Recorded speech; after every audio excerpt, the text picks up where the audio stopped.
The stars had always been quiet out here.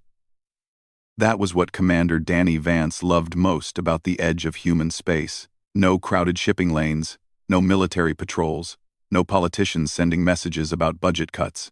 Just the endless black, dotted with points of light that humans had only begun to explore. The research vessel Meridian Star had been his home for 3 years now. 47 crew members who had become family, studying asteroid compositions and mapping new systems for future colonization. Below them, the colony of New Cascadia spread across a green and blue world that reminded everyone of Earth. 30,000 people had built homes there, raised children, planted crops in alien soil. They were farmers and miners, teachers and doctors, ordinary people who had traveled across the galaxy looking for a fresh start. Danny stood on the bridge, watching the planet turn slowly beneath them. His shift was almost over, and he was thinking about the coffee waiting in his quarters when Amy Lawson spoke up from the communications station. "Commander, I'm picking up something strange." Amy was young, barely 25, with sharp eyes and a sharper mind. She had joined the crew straight out of the academy, and Danny had watched her grow into one of the best communications officers he had ever worked with. "What kind of strange?" he asked, walking over to her station. "Multiple contacts dropping out of hyperspace. Big ones." Her fingers moved across the console. "I count. 47 ships. No. Wait. More are appearing. 62, 71. Danny felt his stomach tighten. The colony had no military presence. The Meridian Star carried no weapons. They were scientists, not soldiers. "Can you identify them?" Amy's face went pale. "Configuration matches Kethra Dominion warships. The Kethra." Danny had read the intelligence reports like everyone else. A powerful species that controlled dozens of systems. They viewed other races as inferior, obstacles to be removed rather than neighbors to coexist with. Earth's diplomats had tried to establish contact, but the Kethra had shown no interest in talking. "They're not supposed to be in this sector," Danny said. But even as the words left his mouth, he knew how foolish they sounded. The Kethra did not care about boundaries or treaties. The main view screen flickered, and suddenly they could see the alien fleet. Massive ships, dark and angular, blocking out the stars. They moved with terrible purpose, arranging themselves in attack formation around the planet. "Commander, they're powering weapons." Danny grabbed the back of Amy's chair.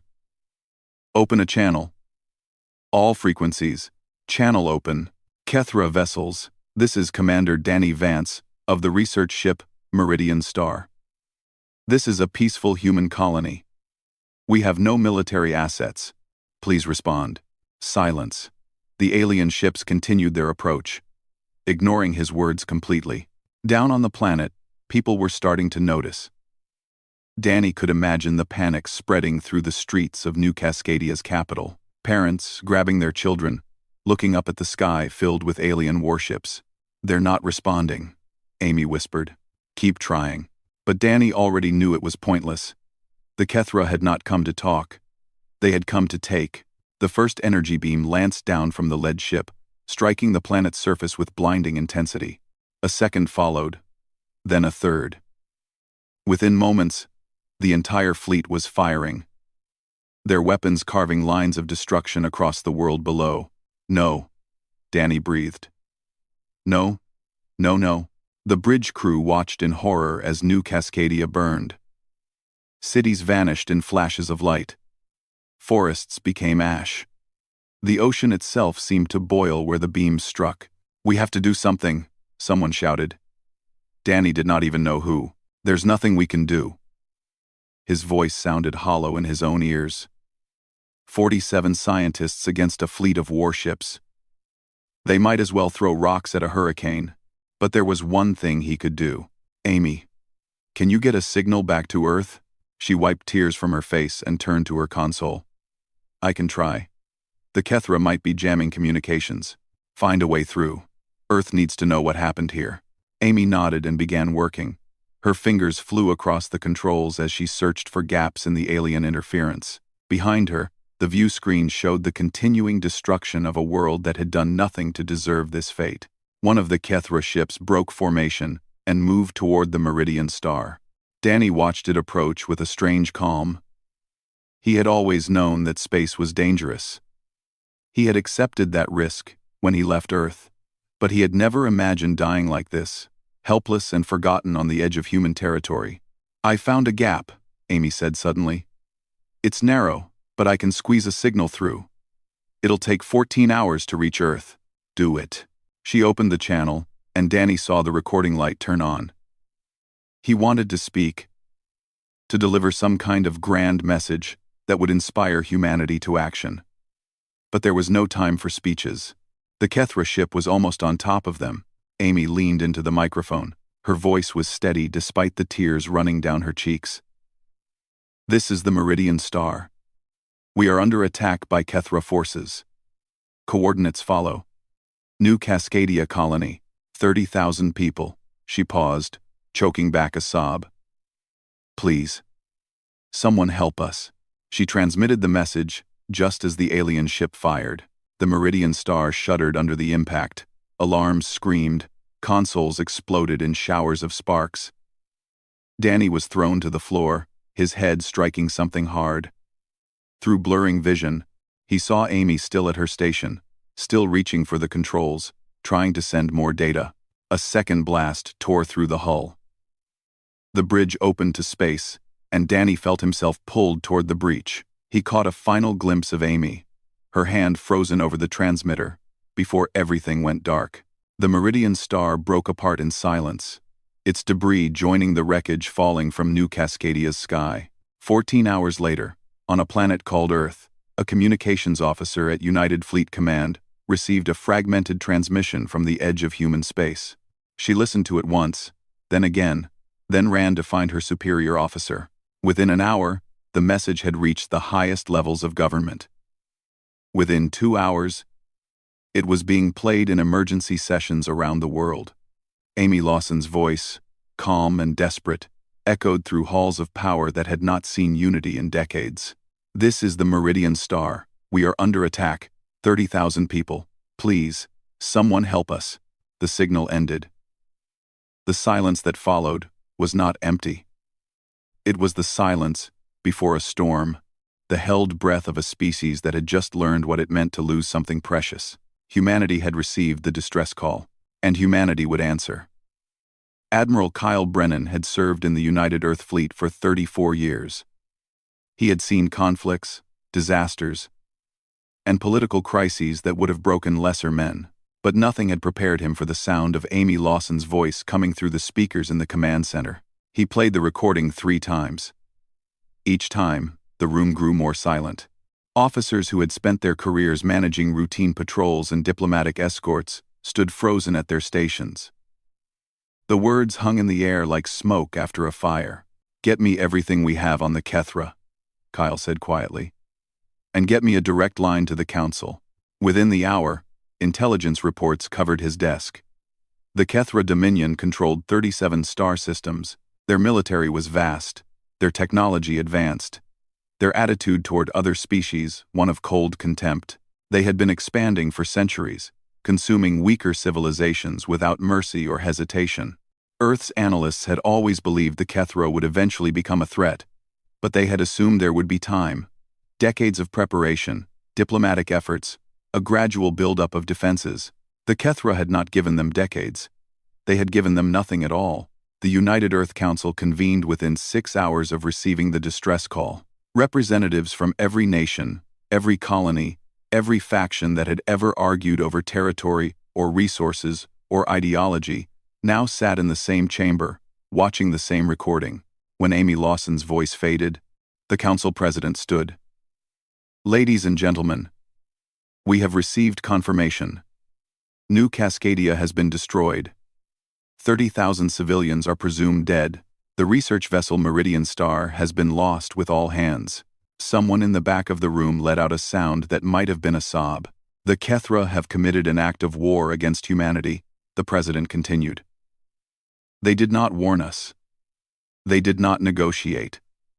They simply decided that our people were in their way, and they removed them." The debate that followed was remarkably short. Old rivals who had spent years blocking each other's proposals suddenly found common ground. Nations that had threatened war over border disputes now pledged their full support. Within 12 hours, the Council passed a unanimous resolution authorizing full military mobilization. Humanity was going to war. Captain Ethan Cole received his orders aboard the battlecruiser, Relentless, docked at the Luna shipyards for routine maintenance. He read the transmission twice before calling his executive officer to the bridge. Lieutenant Commander Lauren Price arrived to find him staring out the viewport at Earth, hanging blue and beautiful against the black. "We're being deployed?" she asked. "Everyone is being deployed." He handed her the orders. "Full fleet mobilization. Every ship that can fly is being sent to the staging area. We leave in 48 hours. End." Lauren scanned the document. Her eyes widened. "This is the entire fleet. 200 warships. 217. Plus whatever the colonies can contribute." She looked up at him. "Have we ever assembled a force this size? No. Not even close." Across Earth and its colonies, similar scenes played out. Reserve officers received calls, summoning them back to duty. Retired veterans volunteered by the thousands. Young men and women who had never considered military service lined up at recruitment centers, driven by something they could not quite name. The shipyards operated around the clock. Workers who had complained about overtime now refused to go home. Engineers who had been designing civilian vessels switched to military specifications without being asked. A destroyer that should have taken 18 months to complete was finished in 6 weeks. In laboratories and research centers, scientists abandoned their normal projects. Weapons designers worked without sleep, searching for any advantage against Kethra technology. Physicists who had spent careers studying theoretical problems now focused on practical applications. How to make shields stronger. How to make engines faster. How to make weapons that could crack alien armor. Kyle watched the mobilization unfold from his office in Geneva. Reports flooded in every hour, each one more remarkable than the last. A mining consortium had donated its entire fleet of cargo haulers to be converted into supply ships. A tech company had offered its manufacturing facilities for military production. Schools were collecting supplies to send to the fleet. It was as if the entire species had been waiting for this moment. All the petty divisions, all the ancient hatreds, all the political games that had defined human history simply melted away. The Kethra had killed 30,000 people. That was the only thing that mattered. Lauren found Ethan in the observation deck late one night, still staring at Earth. "You haven't slept," she said. "Neither have you." She stood beside him, watching the planet turn. "Do you think we can win?" It was a question every officer was asking themselves. The Kethra had conquered dozens of species. Their empire had existed for thousands of years. Humanity had been traveling between stars for less than 2 centuries. "I don't know," Ethan admitted. "But I know we're going to try." "They killed children," Lauren said softly. "I keep thinking about that. New Cascadia had schools, playgrounds, families who thought they were safe. That's why we're going." On the 3rd week after the distress call, the fleet assembled at the staging point near Jupiter. 217 warships hung in formation, their lights creating a constellation of human defiance. Cruisers and destroyers, carriers and support vessels, every ship humanity could put into the void. Kyle broadcast to the entire fleet from his flagship. His voice carried to every ship, every crew member, every soldier who had volunteered to face an enemy that had shown no mercy. 3 weeks ago, the Kethra attacked our people without warning or provocation. They believed we were weak. They believed we were divided. They believed we would do nothing. He paused, looking at the tactical display showing his fleet spread across thousands of kilometers. They were wrong. We are not weak. We are not divided. And we will not do nothing. Today, we begin the journey to New Cascadia. We go to recover our dead, to bring justice to those who murdered them, and to send a message to any species that would threaten humanity. The fleet began to move, engines flaring to life in a wave that spread from one end of the formation to the other. The Kethra wanted a quiet extermination, something the galaxy would forget. Instead, they have awakened something they do not understand. Ethan stood on the bridge of the Relentless, watching the stars stretch as the ship accelerated.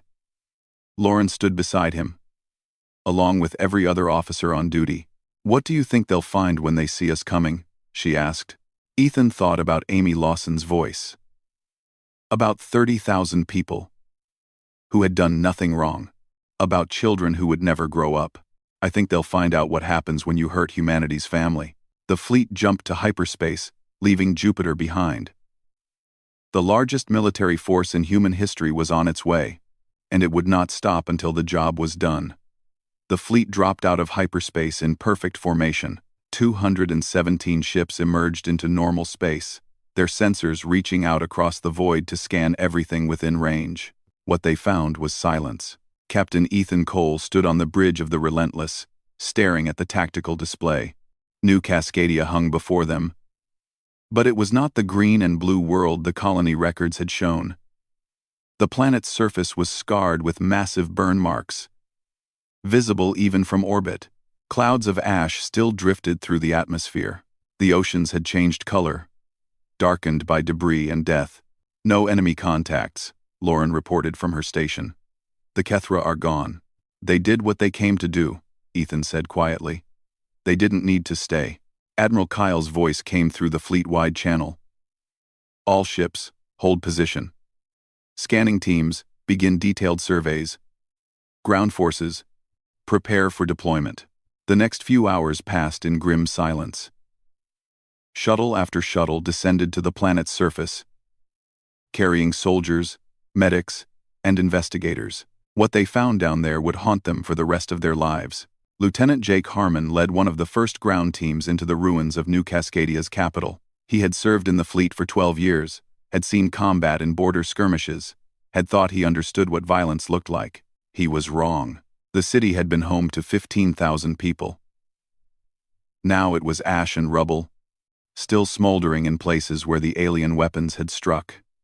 Jake walked through streets that had once been lined with shops and homes, stepping over debris that crunched under his boots. "Over here," one of his soldiers called. They found the first bodies near what had been the central plaza. Civilians who had tried to flee, cut down by weapons fire as they ran. Men and women, young and old, frozen in their final moments of terror. Jake knelt beside a woman who had died clutching a child's blanket. There was no child nearby. He did not want to think about what that meant. "Lieutenant," another soldier's voice, tight with controlled emotion. "You need to see this." They found the school a few blocks away, or what was left of it. The building had been hit directly, its walls collapsed inward. But someone had tried to set up a defensive position there. Jake saw makeshift barriers made from desks and chairs, handprints on the walls where people had tried to hold back the rubble, and in the center of the wreckage, they found her. The woman's body was surrounded by smaller ones, children, perhaps 20 of them, huddled together in death. She had positioned herself between them and the entrance, her arms still spread wide, as if she could shield them from weapons that could melt steel. "Who was she?" Jake whispered. One of the soldiers checked the identification tag around her neck. "Megan Ortiz. Records show she was a teacher." Jake looked at her face. Even in death, even after everything, there was something fierce in her expression. She had known she could not save them. She had tried anyway. "Get the medical teams down here," he said. "We're going to recover every single one of them." On the Relentless, Dr. Ben Russo led the medical response team. He had trained for mass casualty events, had studied the procedures, had thought he was prepared, but nothing could prepare someone for cataloging the dead of an entire colony. The bodies came up from the surface in a steady stream. Each one was photographed, identified if possible, and recorded. Ben worked through the night, then through the next day, then through the night again. His hands shook, but he did not stop. "Doctor." One of his assistants approached, with a data pad. "We found Commander Vance." They had recovered what remained of the Meridian Star's crew from the debris field. Danny Vance had been found near the communications array. His body damaged by vacuum exposure, but still recognizable. Amy Lawson was beside him, her hand outstretched toward the transmitter even in death. Ben looked at her for a long time. This young woman had sent the message that brought them here. She had spent her last moments trying to save people she would never meet. "Make sure she gets a proper burial," he said. "Make sure they all do." Admiral Kyle convened a briefing for all ship commanders. The information they had gathered painted a picture of complete annihilation. "Final count," he said, his voice flat. 30,247 dead. No survivors. The Kethra used orbital bombardment, followed by ground sweeps to eliminate anyone who escaped the initial attack. The commanders sat in silence. Many had hoped, despite everything, that there might be survivors hiding somewhere. That hope was gone now. They didn't want prisoners, Kyle continued. They didn't want slaves. They wanted the planet empty, clean, ready for their own use. Captain Ethan spoke up. "What do we do now, Admiral?" Kyle turned to face the main view screen, where New Cascadia rotated slowly. The scars on its surface looked like wounds that would never heal. "Now we make sure this never happens again." That night, Kyle composed a message to be broadcast back to Earth and every human colony. He spent hours on the wording, trying to find language that could convey what they had witnessed. In the end, he kept it simple. "We have reached New Cascadia. What we found here, words cannot describe. 30,000 of our people are dead. Men, women, and children, killed without mercy or reason. They did not fight. They did not threaten anyone. They simply existed in a place the Kethra decided they wanted." He paused, gathering himself. "I have walked through the ruins of their homes. I have seen the bodies of parents who died trying to protect their children. I have seen a teacher who stood between her students and death, as if she could somehow save them through the force of her love alone." His voice hardened. "The Kethra have mistaken our kindness for weakness. They have confused our desire for peace with an inability to wage war. They believed they could murder 30,000 innocent people and face no consequences." Kyle looked directly at the camera. They were wrong. So terribly, terribly wrong. The message reached Earth 4 days later. It spread across every news network, every social media platform, every corner of human civilization. People watched with tears streaming down their faces. They listened to the Admiral's words and felt something shift inside them. On military bases across human space, officers reported the same phenomenon. Soldiers who had been prepared for war now burned with something deeper. They had seen what the Kethra had done. They knew what was at stake. This was no longer about territory or politics or strategic advantage. This was personal. The fleet began its preparations for the next phase. Ships were repaired, weapons were loaded, crews were briefed, and in every heart, in every mind, the faces of New Cascadia's dead served as a constant reminder. Humanity had come to bring their people home. Now humanity would teach the Kethra what that meant. The Kethra had studied humanity for decades. Their analysts had compiled thousands of reports on human behavior, human society, human psychology. They believed they understood these strange mammals who had crawled out of their home system barely 2 centuries ago. Their reports said humans were emotional creatures, ruled by fear and sentiment. They fought among themselves constantly. They wasted resources on art and music and other pointless activities. They formed attachments that made them weak, vulnerable to manipulation. The reports said humans would grieve their dead, make angry speeches, and eventually accept reality. They were a young species, scattered across a handful of colonies, possessing neither the technology nor the unity to challenge the Dominion. The reports were wrong. The human counteroffensive began 3 weeks after the fleet reached New Cascadia. Admiral Kyle split his forces into 5 battle groups, each assigned to a different Kethra military installation. The strategy was simple. Hit them everywhere at once, give them no time to organize, and never stop moving. Captain Ethan led the assault on the Kethra forward base at Station Keth 7. Intelligence said it was defended by 40 warships and a planetary shield generator. The analysts rated it as a hard target, one that might take weeks to crack. The Relentless and her battle group arrived at dawn, local time. "Tactical, what are we looking at?" Ethan asked. Nathan Perry worked at his console, pulling data from the sensors. 42 enemy ships in defensive formation. Shield generator is active. They've spotted us and they're moving to intercept. Good. Ethan sat back in his command chair. Let them come. The Kethra commander saw 30 human ships approaching his position. The odds favored him. His vessels were larger, better armed, protected by shields that human weapons could barely scratch. He expected the humans to approach cautiously, test his defenses, retreat when they realized they were outmatched. Instead, the human ships accelerated directly into his formation. The first exchange of fire was catastrophic. Kethra weapons tore into human hulls, scoring hits that should have sent the smaller vessels tumbling away. But the humans did not retreat. They kept coming, closing the distance until they were inside the effective range of their own weapons. Human missiles slammed into Kethra shields. The shields held, as they always had. But something was different about these missiles. They struck in precise patterns, each explosion building on the last, creating resonance effects that the shields were not designed to handle. Nathan had spent 2 weeks studying captured Kethra technology, looking for weaknesses. He had found one. Their shields were tuned to deflect single large impacts, not sustained rhythmic bombardment. It was a small flaw, but small flaws become fatal when your enemy knows about them. The first Kethra ship exploded 12 minutes into the battle. Then another.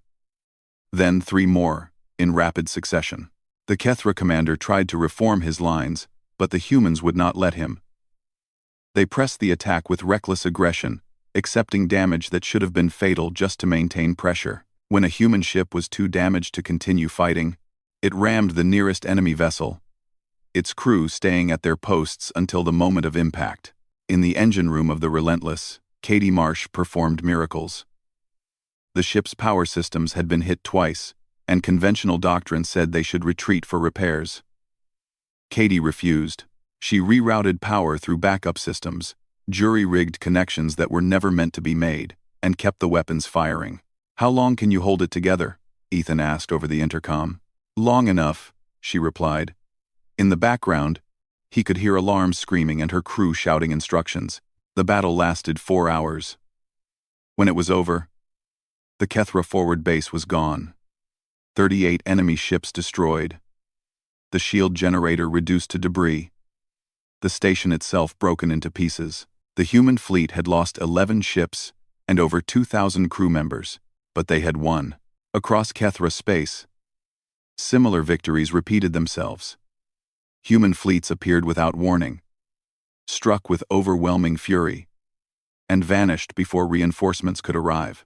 Pilots like Lieutenant Tyler Grant flew missions that defied belief, navigating through defensive fire that should have been impossible to survive. When asked how he kept going, Tyler shrugged. "I keep thinking about those kids in the school, about the teacher who tried to save them." The Kethra High Command convened emergency sessions, trying to understand what was happening. Their models predicted human defeat within months.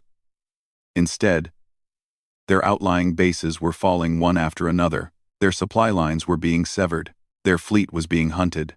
"They do not fight like a rational species," one commander reported. "They accept losses that would cause any sane military to retreat. They continue attacking even when victory is impossible. Then why do they keep winning?" The Supreme Commander demanded. No one had an answer. Back on Earth, the news of early victories sparked something unexpected. Volunteers who had been training for weeks demanded to be sent to the front immediately. Factories that were already running at full capacity somehow found ways to produce more. Scientists who had thought their work was finished discovered new innovations, new weapons, new ways to hurt the enemy. The Kethra had expected a short war. A quick demonstration of power, followed by human submission. Instead, they found themselves facing an enemy that simply would not stop. Month after month, the human advance continued. Kethra systems fell in rapid succession. Their fleet, once the terror of the region, was systematically dismantled. Ships that had dominated space for centuries were hunted down and destroyed by crews who had been civilians just months before. Admiral Kyle coordinated the campaign from his flagship, moving pieces across a board that spanned dozens of star systems. He slept only when exhaustion forced him, ate only when his staff reminded him, The faces of New Cascadia's dead hung in his mind like a weight he could not set down. "Sir, we've received word from Battle Group 3, his aide reported. They've taken the Kethra shipyard at Dominion 7. Enemy losses are complete. Zyver. Singh. Argay. Enemy losses are complete. Casualties? 12 ships. 800 crew.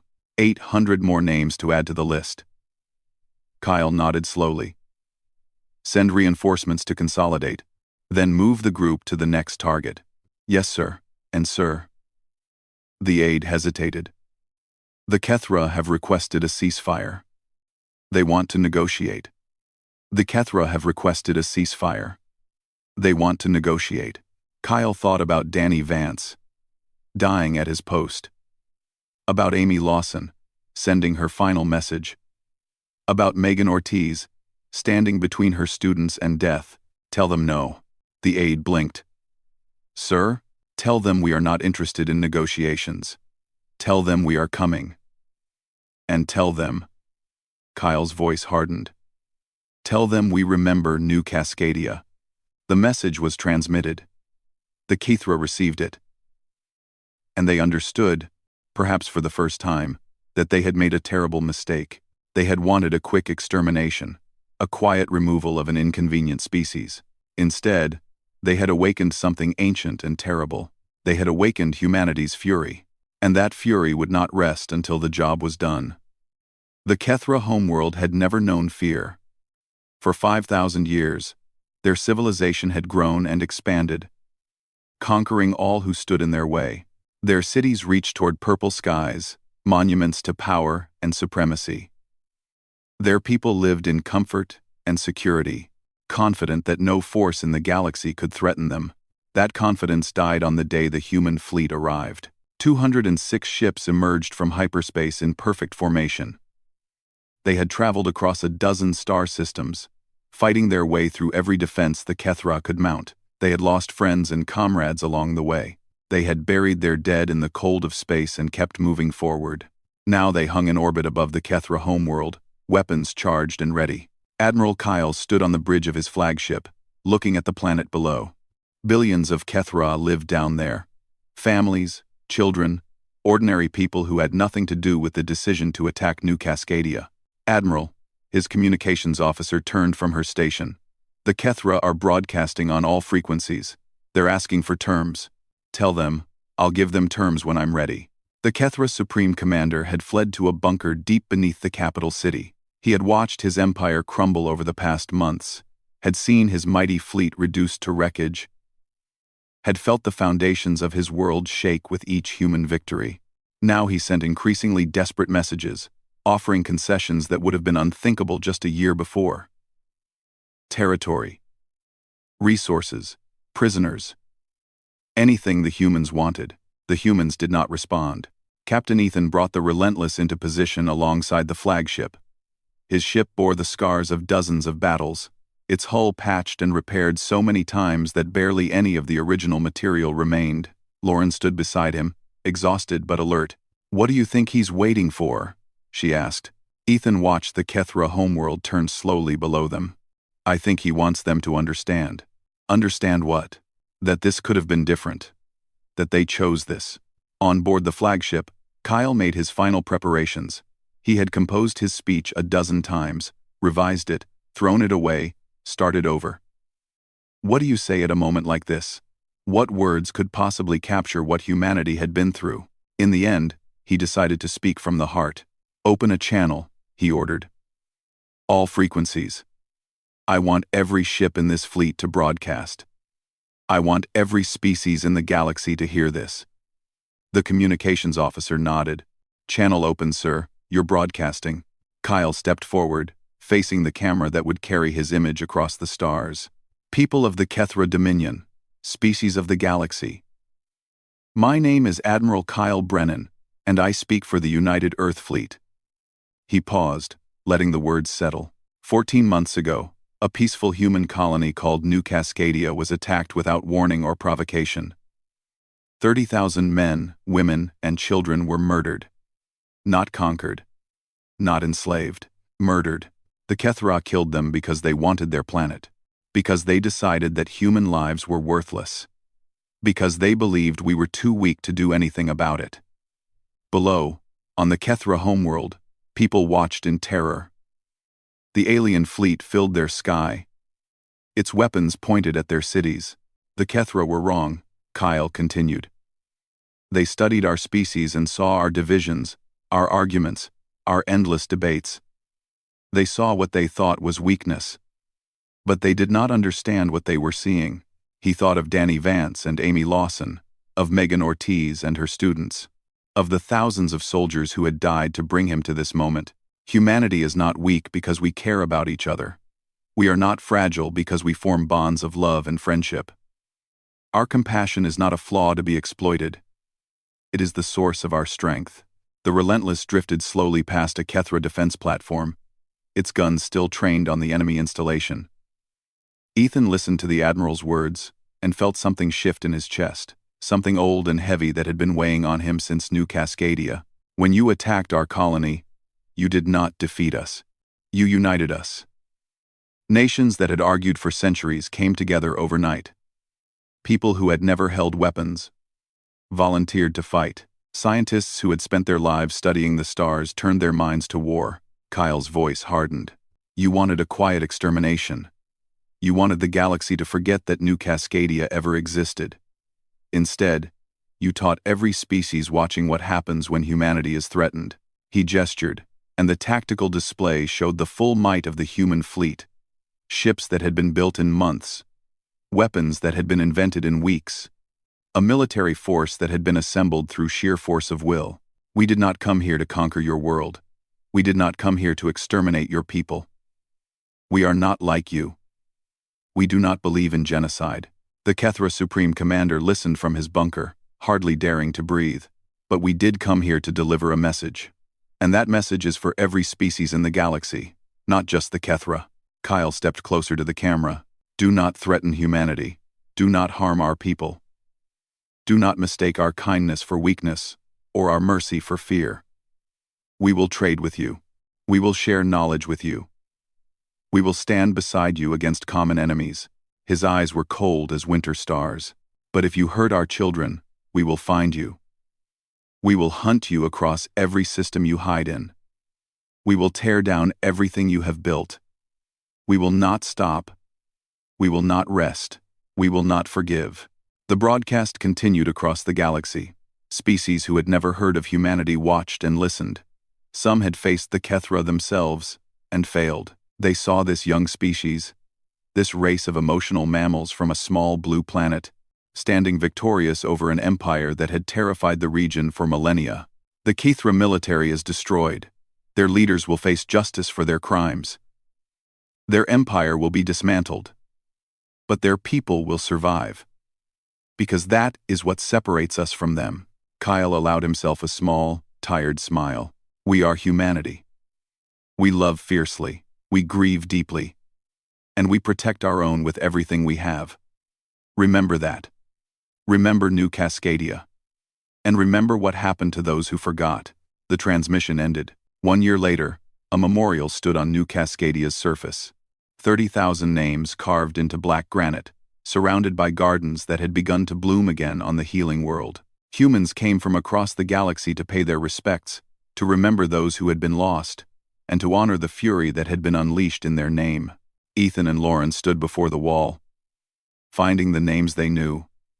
Danny Vance, Amy Lawson, Megan Ortiz, the children from her classroom. Do you think it was worth it?